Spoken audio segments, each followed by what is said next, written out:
Hi, I'm Ashley. I'm Jen. And I'm Sara, and we are Unabridged, the podcast where teachers take on books. Join us each week for bookish episodes and check out our website, unabridgedpod.com, where you can find lots of new bookish content every week. Find us on Instagram, Facebook, and Twitter at UnabridgedPod and message us there or see our website to get plugged into the Unabridged community. You want opinions about books? We've got them.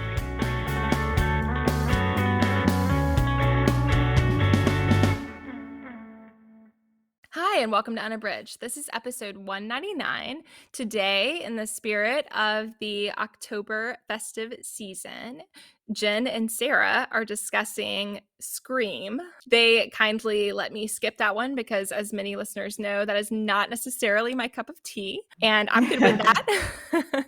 But before we get started today, we just wanted to remind you, if you have not signed up for our newsletter, we have so much fun with those. We send those out twice a month. At the beginning of the month, you get a great sense of what's coming up for the month. So that's a great way to keep up with what our book club episodes are, what our buddy reads are for the month, and also what our episodes are going to be.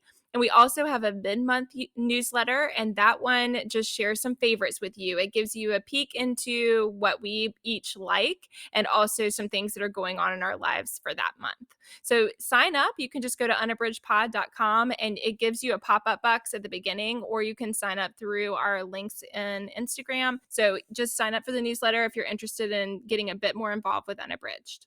Before we get into Jen and Sara's Scream discussion, we are going to share our bookish check-ins. Sara, what are you reading? I am reading a book that I had seen all over Instagram, and then I'd heard about it on several podcasts, and I just thought it sounded so intriguing. And that is Ashley Audrain's The Push. And a lot of people that I respect who have opinions on books said they read it in one sitting. And so I just had to get it.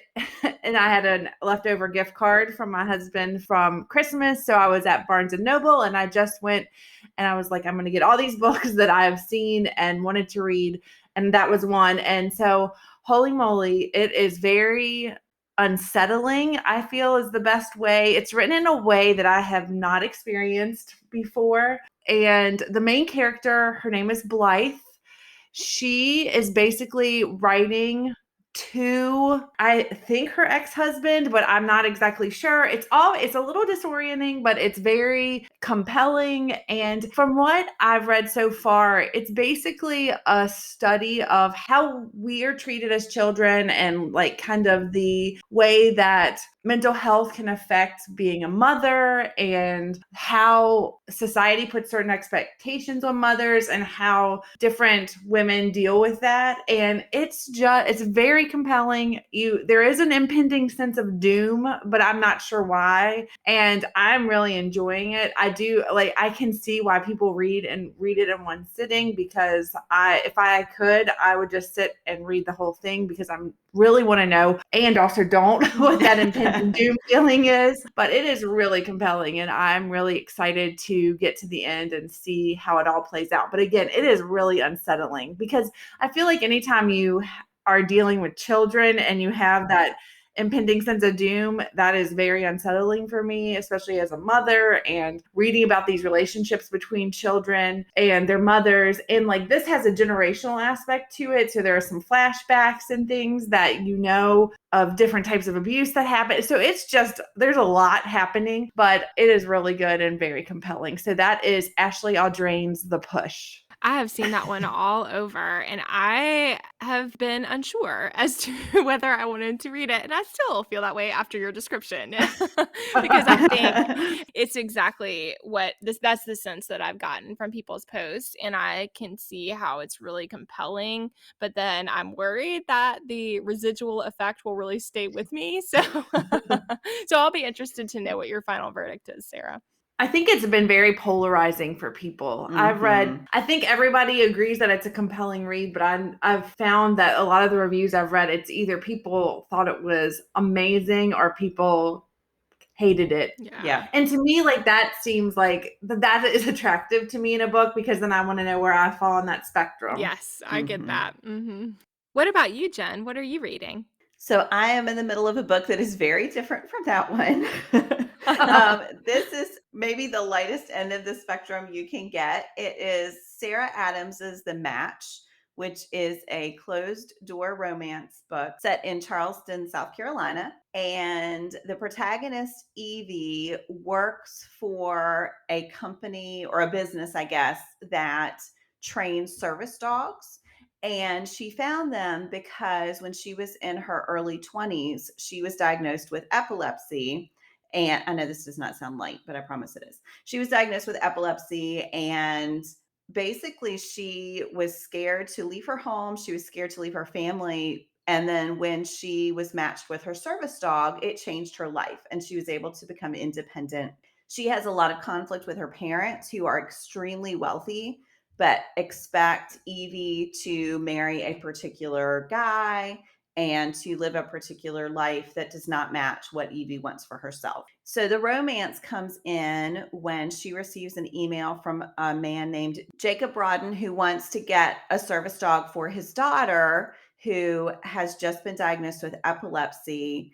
And Evie goes to meet them at a restaurant and quickly figures out, based on his reaction and then a few other clues, that he didn't actually send the email. His daughter did. And he had no idea about the service dog. He is really, really rude to Evie the first time they meet. But of course, it's a romance. So I knew things were going to come around. So at this point, Evie and Jacob's daughter have convinced him that a service dog is the right answer. And so they are in the midst of trying to find a match that will be helpful for the family, just as Evie's dog Charlie was helpful for her. So it is really sweet so far.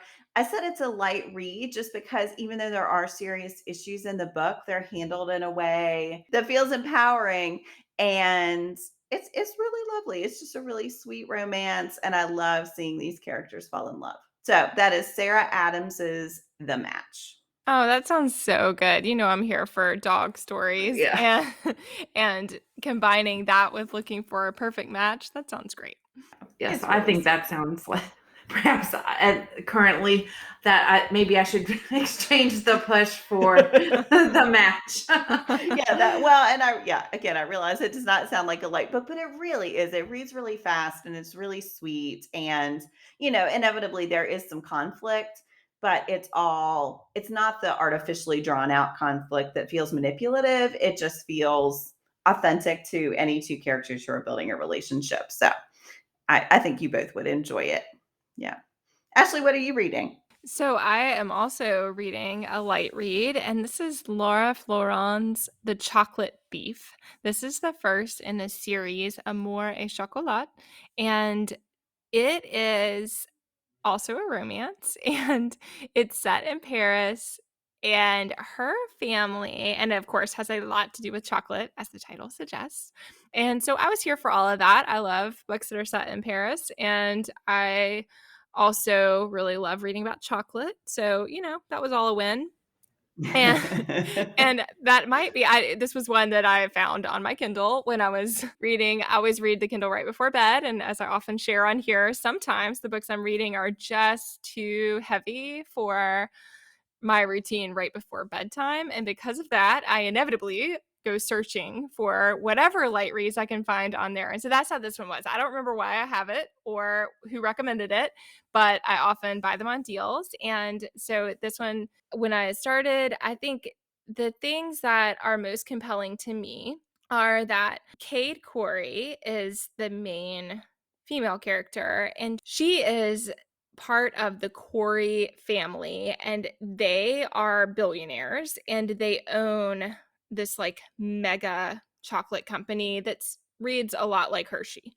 So, you have like they have their own town, everything smells like chocolate, but the chocolate is very accessible to the everyday person. It's very cheap. It's designed to be something that people can easily purchase. And so she's from that end of the chocolate industry. And then you have Sylvain Marquis, and he is a chocolatier. He is an artisan, and his work is with chocolate. And so his chocolate shop is more like an art form, and he has a laboratory where he creates each of his perfect chocolates. He leads workshops for people, and he sells the chocolates for these extremely high prices. So it's very high end, very elite, and in many ways entirely the opposite of the Corey family's approach to chocolate. And why Cade Corey is there in the beginning is that she is interested. Her father and grandfather, who are also part of the Corey industry, are not so sure about this, but she is interested in partnering with a chocolatier in France and having a more of a premium line of the chocolate for Corey chocolate bars. So why she's going to Paris is because she wants to talk with all these chocolatiers and see if one of them will partner with the Corey family so that they can have this premier line. They want to label it by the person. So Sylvain is her top choice. And what they want to do is have it be the marquee chocolate bars and it sell as kind of a gourmet line within the Corey industry. And as you might imagine, right at the start, she approaches Sylvain, who is, on the other end of the spectrum with this. And she wants to offer to pay him a ton of money in order to have his name and his recipe for this chocolate line. And as you might guess, that does not go over well. And he is offended and horrified by the idea and really is just completely philosophically opposed to that entire approach to chocolate. So I think it has an interesting premise. There are times that take me out a little bit. Like I said, her family they are billionaires. And for sure, there are parts of that can be a little off-putting. So there are components that I find pretty difficult to relate to as an everyday person. And so, so that's a factor. But all in all, I love it's very charmingly set in Paris. So there's a lot of really beautiful things about the city. And I have a lot of nostalgia for that place and really, really love all the parts that are romanticized about Paris in books and films in general. I love those parts. And I think you really see that beauty in this book. And I also love the exploration of chocolate as an art form and food as an art form and how that can be a craft. And I think all of that is really, really neat as well. And I also love seeing that kind of conflict between should things like that be luxuries that are accessible to everyone, or is it something that should be kind of this elite status? And there's that tension there that, again, you feel the pull because she is exceedingly rich and yet she's the one really rooting for this like low cost everyday access, whereas Sylvain is not nearly as wealthy and yet he has this idea of it being kind of a premium or elite experience. And so I really thought all that tension is fascinating. And so I'm curious to see how it goes. And all in all, I have been very pleased. It's definitely been my preference to read right before bed because it is a good one to end on. So that is Laura Florand's The Chocolate Thief. That sounds great. You know how I like books about food and all that sounds amazing. I think you would love it. I mean, like I said, yeah, that does sound really good. It's been really fun. And there are parts that, and I feel this way with a lot of romances, there are parts that I just kind of have to roll with. And there's components of that like private jets, but then beyond that, I think it's really a great story and a lot of fun. That's great. Well, you don't have a private jet in your backyard? Definitely interesting. But I think it does do a good job also of showing that even though she lives this really luxurious lifestyle, she also is in her early 20s, but carries the weight of having to be in business from a very early time with a tremendous amount of responsibilities. And so you see that tension in this story too. So I think that's interesting. Well, listeners, as I said in the beginning, we wanted to share a really fun episode with you all today, and it is Jen and Sarah's discussion of Scream. So we hope you enjoy that, and we will hop back on after their discussion to share our Give Me One.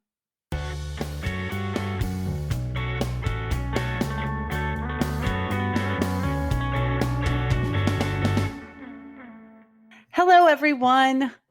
Jen and I, Sara, are back today with a book to film adaptation. However, we are not doing the book. We decided just to do a film today. We are rebels. We wanted to do like a fun campy movie and revisit kind of the 90s. So we picked one and we're just going to talk about the film today.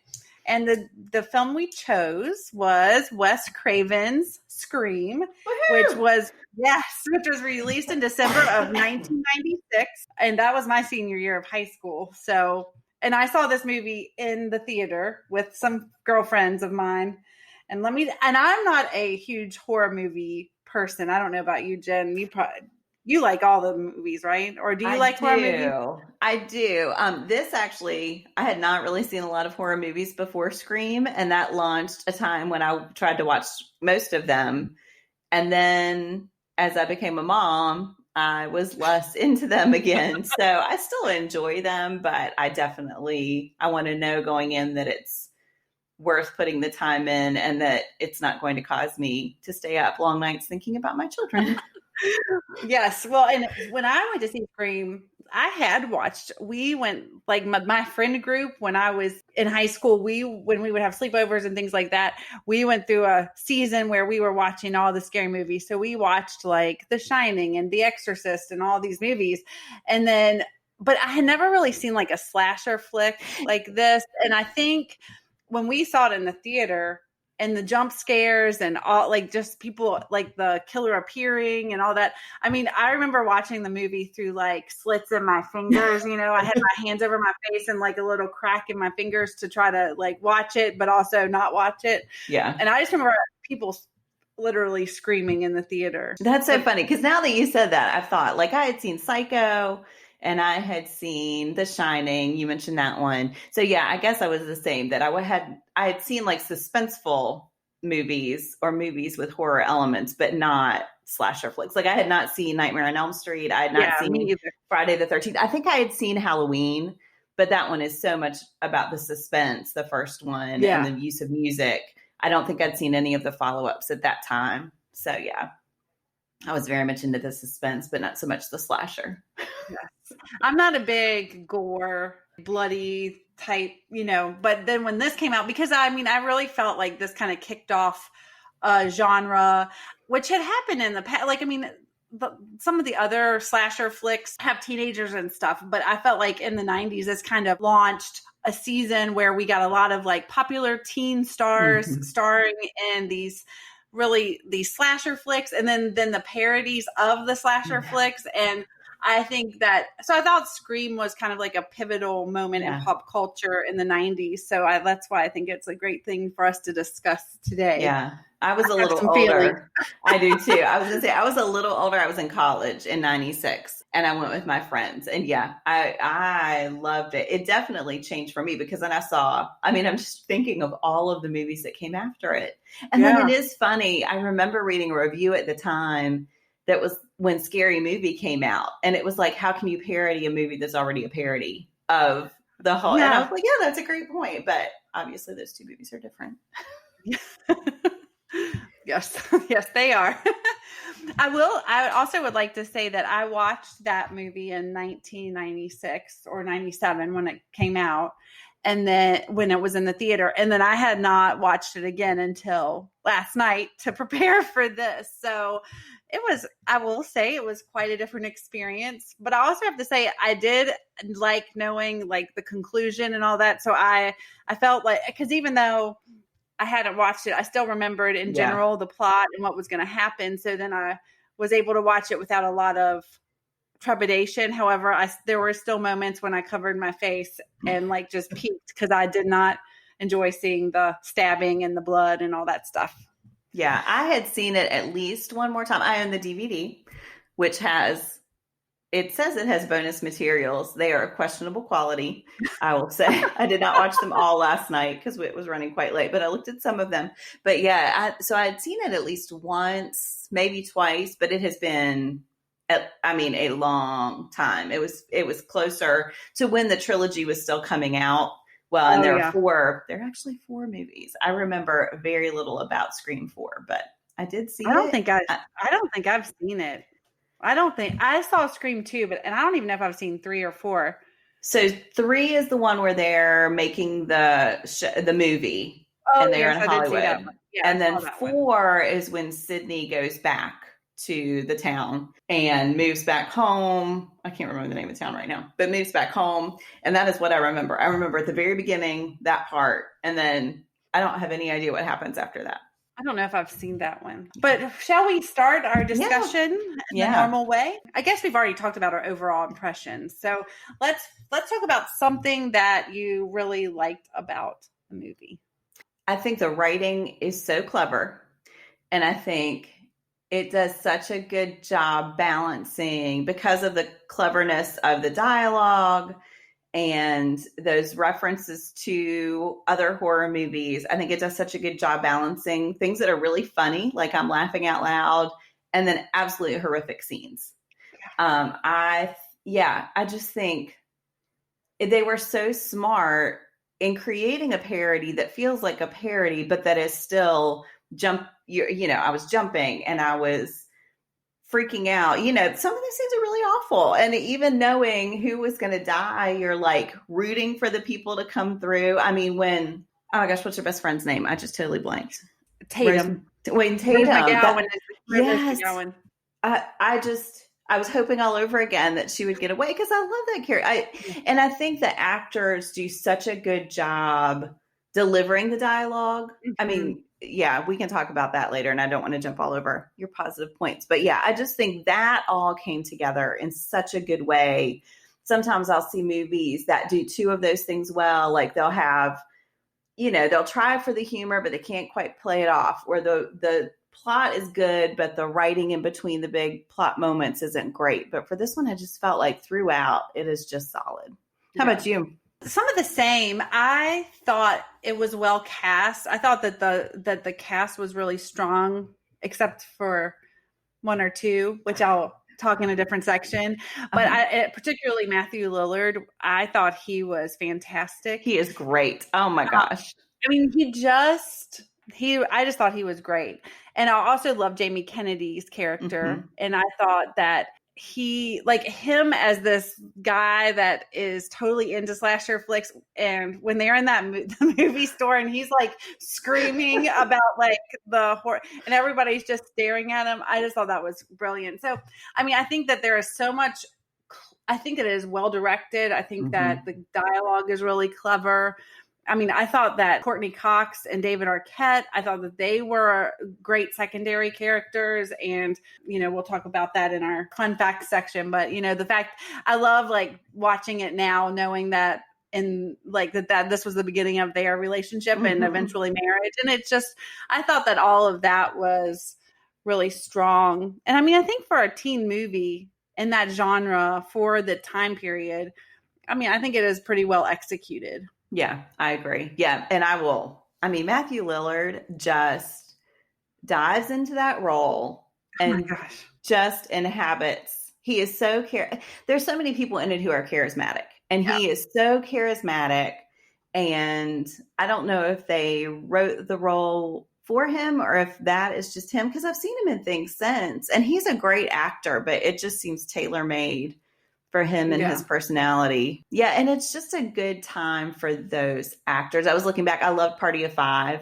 And so I was looking back to see like where this was in Neve Campbell being in Party of 5. And I just think you can see why it got so much attention there.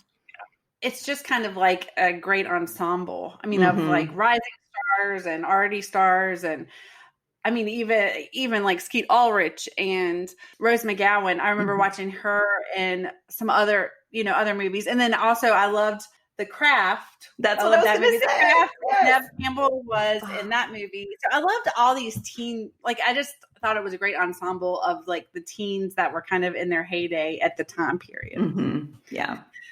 Okay, so what didn't you like about that? As we look back in our 40s to a movie that was released in the 90s, I think that there's some problems. So what are some of your criticisms, constructive criticism? Trying not to scream at the screen for some of this, because I was watching with my husband and I didn't want to interrupt his viewing experience. So instead in my notebooks, I have lots of exclamation points and question marks.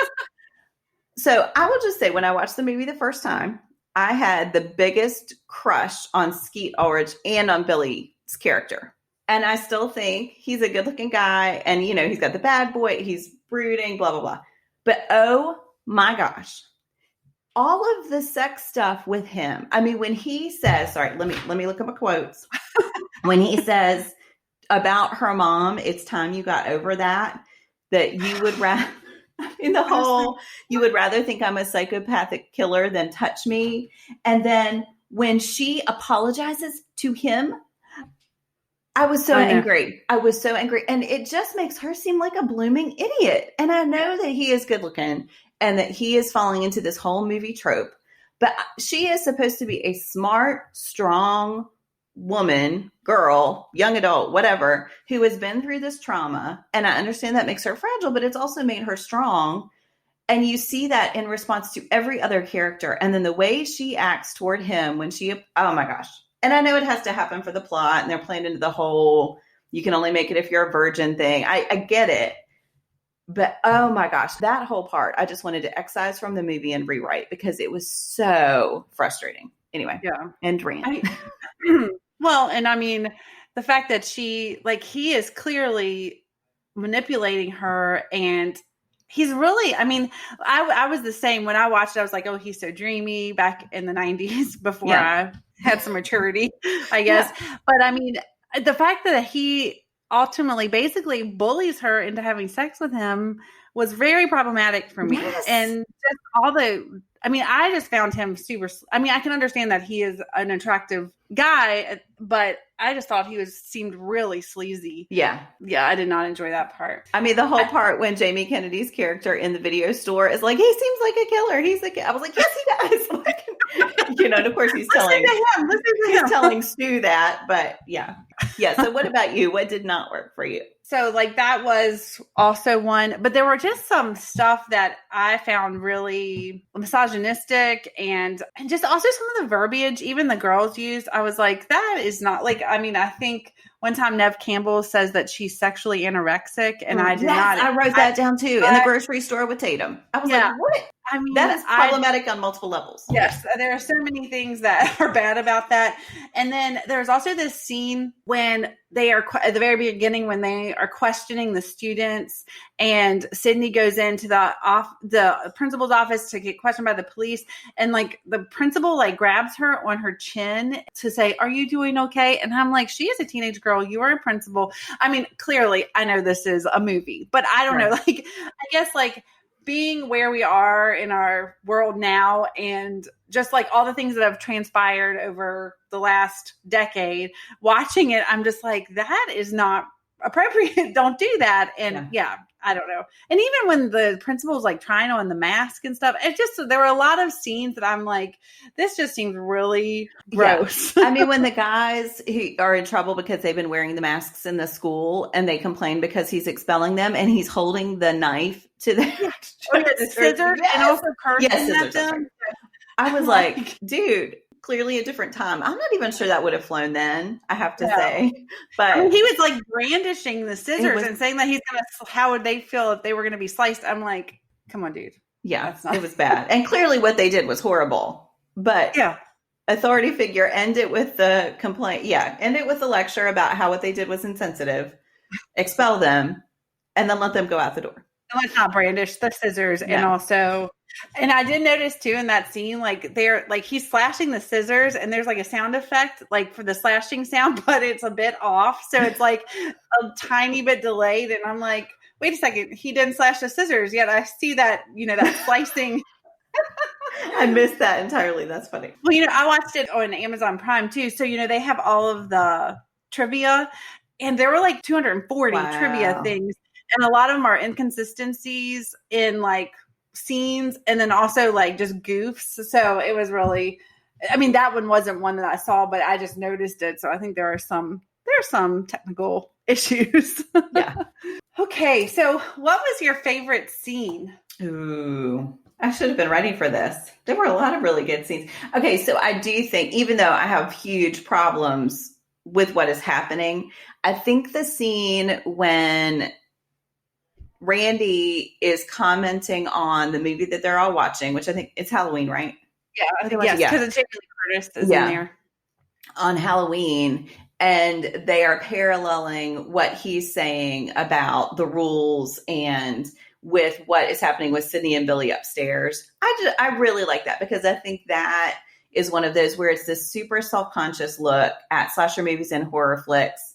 And I think it, because Randy is such a great character and clearly just loves these so much and is ready to tell everybody about it. And yeah, I think that parallel really worked well for me. That's one of my favorites. I had several, but I'll stick with that one.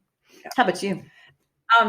I did want to say one thing, like that whole scene too that you were just talking about with the video, like the fact that Gail puts the video camera and then they're watching the video, but it's on a delay. I mean, so smart. That is such a, like, I mean, it's such a small thing, but, and I mean, it adds so much to that end at the party where they're actually being able to see it, but it's a 30-second delay. It adds that layer of anticipation and suspense, which I really thought was clever. Well, and then with everything that transpires with Kenneth in the van. Yes. Very smart. Yes.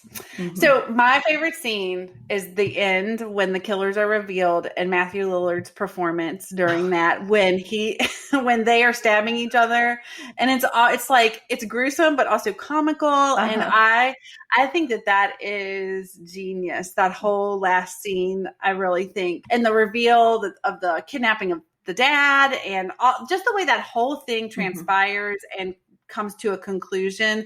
I really think that was clever. I think it was well acted and well executed. So that was my favorite. I have to say, I want to just give a shout out to the opening because it is one of the better openings of especially a horror movie or a slasher movie, but just in general. And I remember going in and I love Drew Barrymore and just thinking, I knew she was in it. I was thinking she was going to be a major part of it. And so to see the way that all happens, I think is so brilliant. Just the way it plays on audience expectations. And, that was before the internet was a big thing. So you could actually go in and not have it spoiled ahead of time. Yeah. That you think she's going to be a major part of this. And then the brutality of that and the suspense of that.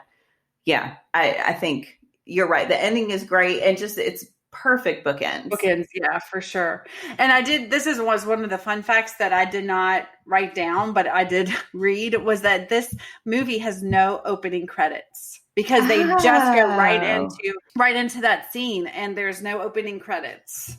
So that's interesting. Yeah. Well, and even then, just the pace with which then it moves into Sydney, like there's not this huge delay. Like we see what's happening then a little bit of the aftermath, but then she is attacked almost immediately after. Yeah. And I was like, it just does not waste a second. And I had forgotten how fast paced it was because when I was like, I have to do this rewatch and spend $4 to watch it on Amazon. I'm like, oh my gosh. But then it's almost 2 hours. Almost 2 hours. And then I started watching it and I was like, oh my gosh, it's almost over. And it went really fast for me. So I had the same experience. And I can't think of a scene.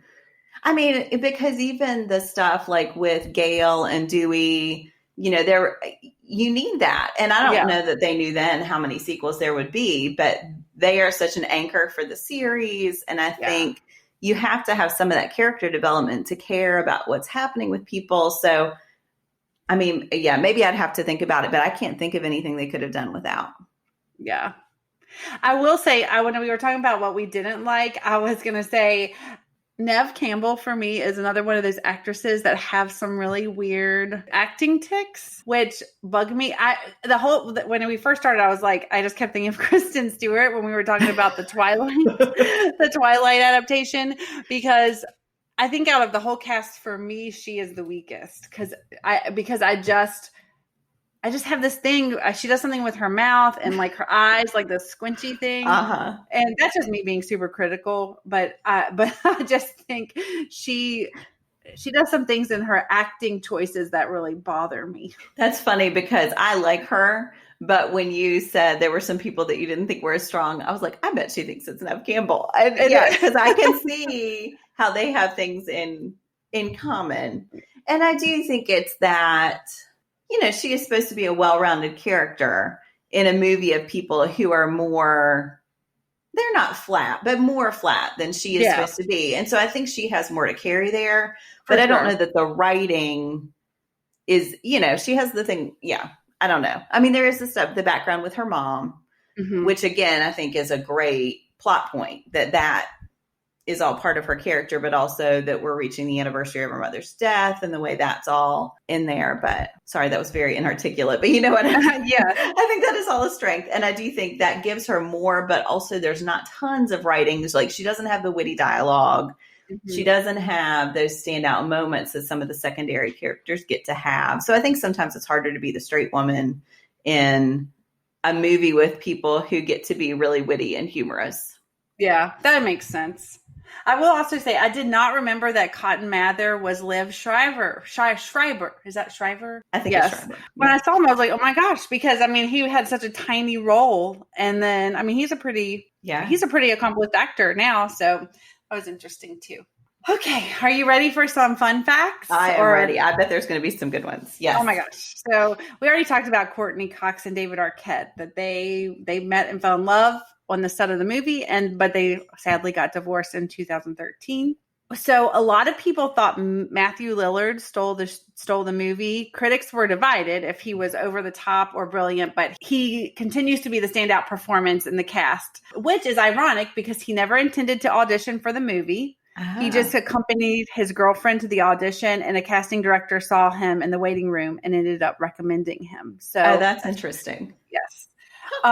Dewey in the script, he was envisioned as this hunk, and David Arquette was asked to play Billy, but he wanted to play Dewey. So they changed the character and rewrote him so that he could be a little bit more bumbling and comedic to fit David Arquette's like acting style. I'm trying to picture him as Billy. I can't picture it. But I mean, actually I can if he did shave the mustache and had like, because I've seen him in roles where it's a bit grittier. That's true. But I mean, that would be really different. And he's older. Yeah, that's what I was thinking too. Like, he is older. He seems better for the older brother. I mean, I think he was perfect for Dewey. I mean, I think it would have been a totally different movie had Dewey been this hunk, because he, you know what I mean? Like this hunk who had everything under control or whatever. So I think that's pretty interesting. Ben Affleck was considered for the role of Billy. Huh. Okay. And Johnny Depp turned down the role of Billy. Ooh, no, I can definitely see that. Yeah. So Johnny Depp was the star of Nightmare on Elm Street, which I did not know because I have not. I haven't watched. I haven't seen it, but I did know that because it was shocking to me to find out that he had been in that movie at one point. Yeah. I love this one so much. It does have a little bit of spicy language, but so Stu, which was Matthew Lillard's line, "You hit me with the phone, you dick." And my parents are going to be so mad at me. Were both improvised by Matthew Lillard on the spot. And Craven liked them so much that he kept them in the movie. Oh, wow. And the first line about the phone happened because Skeet Ulrich did in fact hit Lillard with the phone as he was handing it to him at the end by accident. And then Lillard said that, but Wes Craven kept it in, which I thought was funny. Awesome. And that part where he says, "My parents are going to be so mad at me."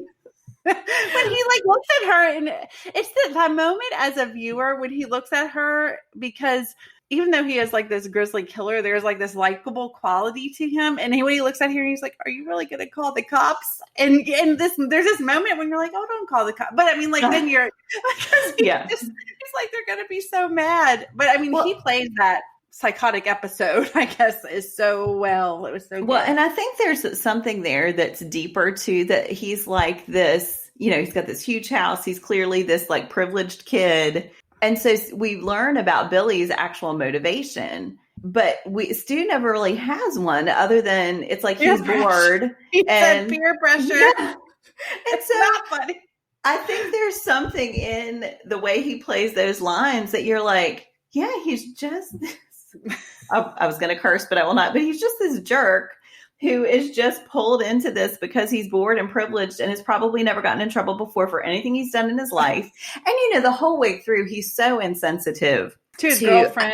To his girlfriend and to Sydney. I mean, Tatum is constantly like whacking him over the head because he's made some joke about murder right in front of Sydney, whose mom was killed less than a year ago. So I think even though those are ad libs and maybe not supposed to be in there, I think they do a great job at just developing who this character is. So yeah, like it's like he doesn't sense the gravity of what. It's like he's just really good. I thought he is really good. And then another one is the rare. This is the last one. This is the rare slasher franchise where the original director Wes Craven helmed every movie in the franchise. That has never happened before or since.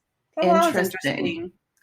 Okay, so I have, just because I was checking out the bonus materials, I have two. Oh, good. So these are just cameos. Linda Blair from The Exorcist is one of the reporters who is like crowding up to get a quote from Sydney, which I thought was awesome. So cool. And then the janitor who is outside the principal's office is Wes Craven. Weirdly, sort of like an elf to me. Well, he's dressed like the Nightmare. He's dressed like Freddy Krueger. It said that he's wearing. So yeah, and that's so cool. Like, how did he not hear Henry Winkler? Which I love Henry Winkler. Can I just say, even though I have problems with that character, I love him so much.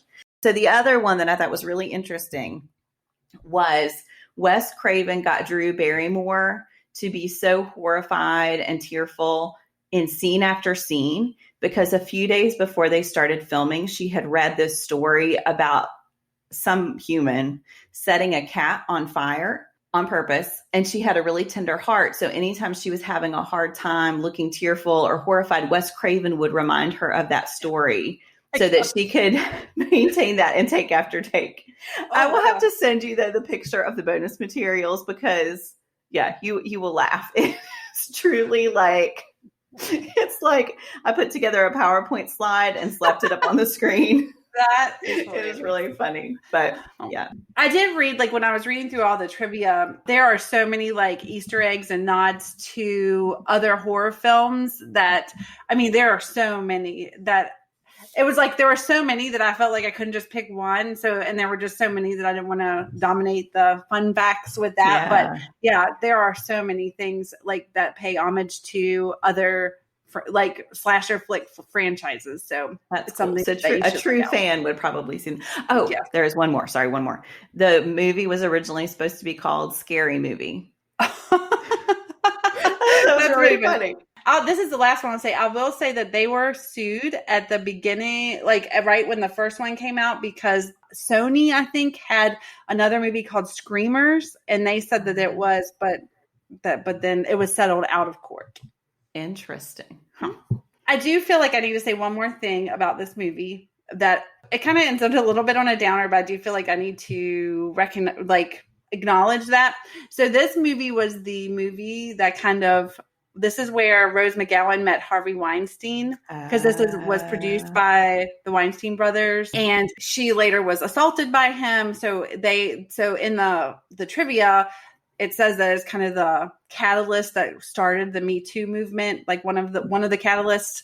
And I feel like we need to acknowledge that because Harvey Weinstein is definitely very problematic and a terrible person and has done a lot of horrible things. So this is just where she met him. So this is where the initial thing came. So I feel like I couldn't ignore that trivia. Yeah. And so that's that. Wow. That's really sad. Yeah. I will just say she is great in the movie. Yeah. I love the way she develops that character. And I did read that she has said that the filming and the set experience of this movie was the best experience she ever had. So that's positive. That is good. I remember. Did you see Jawbreakers? Yes, but I don't remember very much about it. Yeah. So she was in that, and that was one of the ones we watched a lot of times as teenagers. My sister and I loved that movie. I was going to say, I'm going to go IMDb it right now. And now that I said that, I'm like, I hope that she was. I'm like 99.9. That seems right. I just don't remember much about the movie. I'm almost positive I saw it. Wasn't there somebody else who was in it? Is somebody else famous? Yes. I think that was also Judy Greer was in that movie. Do you remember Judy Greer? I do. I love her. She plays kind of the friend, like she's always like the friend. She has a book. It is Rose McGowan, Rebecca Gayheart, and the other girl I don't recognize as much. But Rebecca Gayheart too. She was a teen star. But Rose McGowan is the main character, the protagonist. So, did you know that Judy Greer has a book and it's called "I Don't Know What You Know Me From: My Life as a Co-Star"? Oh, I would like to read Yeah, that. I've read great reviews of it. It's been on my list forever. I just have not quite gotten to it. I wonder if it's on audio. I bet it would be great on audio. Especially If she reads it. Yeah. This is getting a little rambly, but I did love her in 13 Going on 30. That's one of my favorite movies. I've never seen that movie. Oh my gosh. We should do that as I love Jennifer Garner too. And Judy Greer's, she's like the co-star. She was great. Okay. Oh, cool. Okay. Anything else about Scream? I don't think so. This was fun though. I'm glad we rewatched it. It's nice to maybe once in a while we can sprinkle in just ones that aren't adaptations, that are movies that we want to revisit, because as everyone knows, if you listen to the pod, Jen and I both are movie pop culture people. That's our thing. So, all right. Well, thank you, Jen. This was fun. Thanks for listening. Thanks.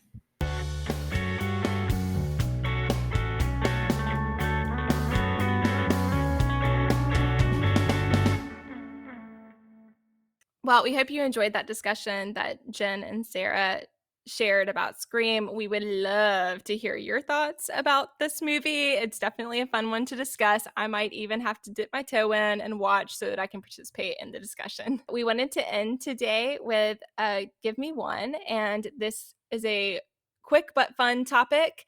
This one is give me one veggie you hate. Jen, what's your choice? So I have evolved on a lot of veggies that I hated when I was a kid that, I just could not stand. And now I think they're delicious. And I don't understand why everybody doesn't love them. The one I have never come around on is lima beans. And that I remember when I was a kid and my mom would make my lima beans and I would swallow them like pills just to get them off my plate so I could leave the dinner table. Yeah. And it's just, I don't know. Anyway, I do not love lima beans. So that's mine. Fair enough. I have to say that one's not a favorite for me either. I can relate to that. Sara, what about you? What's your pick? Yeah, I can eat lima beans if I have to, but they're definitely not my favorite either. But the one that I despise is okra. My husband loves okra. Like, he likes to get it like fried okra and stuff. And I just do not understand the okra. It's too slimy. It's yucky. I'm a no on okra. I don't love that one either. So yeah, these are apparently okay. I'm with you all. We never make it on some of these. We never have that at our house, but it's okay. I don't make it. We'll fry it if we get it in the CSA or something, but yeah, I would not go out of my way to purchase it. And if we have it fried is the only way I would do anything with it. So we don't make it. I mean, I don't make it at my house because I don't like it. And I like almost every veggie. So I'm the person who cooks, so I don't make it. But when we go out to restaurants, my husband will order it. And I'm just not into it at all. What about you, Ashley? What is one that you hate? So our family prides itself on being adventurous eaters, and we really are pretty good about almost all things. But one I have never come around to really liking is eggplant. And that is one that we have done, like, again, when we get it from our community farm, we will eat it if we can't trade it out. First option is always to trade it out. So I really do try to get rid of it, honestly. But we have done like eggplant parmesan before. And I mean, I like that okay. I mean, I can survive it, but it's just, that's a tremendous amount of preparation. And then I still don't absolutely love it. So it's like, that's a lot of work to put into it for the result to be a mediocre. And yeah, I do not like it in any other way that I have tried. So yep, eggplant is my choice. Not a fan. That's not my favorite either. Yeah. It's okay. I mean, I can eat it. Right. I can eat lima beans. I can eat eggplant. Yep. It is a push for me to try to choke down okra. But none of those are my favorite. Yes. I can get that. I have to say another one when you said that about your husband loving it, Sara. My husband loves Brussels sprouts, and they're one that, like, I like them, but I have found that I get tired of them. And also, I do not enjoy them reheated. I really do not like that. And so a lot of times I take leftovers for lunch, and I have just had to accept that that is not a good choice for me, because I like them when they're like fresh out of being broiled from the oven. I like that. But then if I have them reheated, it has this like after effect of then I don't want them the next time, you know? So, so I have to be careful how I eat those. Well, listeners, we would love to know what your veggie that you despise is. You can share that with us. On Mondays, we do our Give Me One post at Unabridged Pod. And so you can hop onto our Instagram feed. We would love to hear about the veggies you love to hate. Thanks so much for listening today, and we are interested to hear your thoughts about Scream, so let us know. Don't forget to sign up for our newsletter. You can do that by going to our website at unabridgedpod.com, and you can join our newsletter subscription list there. Thanks so much for listening. Do you have comments or opinions about what you heard today? We'd love to hear them. You can find us on Instagram, Facebook, and Twitter at Unabridged Pod, or on the web at unabridgedpod.com for ways to support us. To get more involved, you can sign up for our newsletter, join a buddy read, or become an ambassador. Thanks for listening to Unabridged.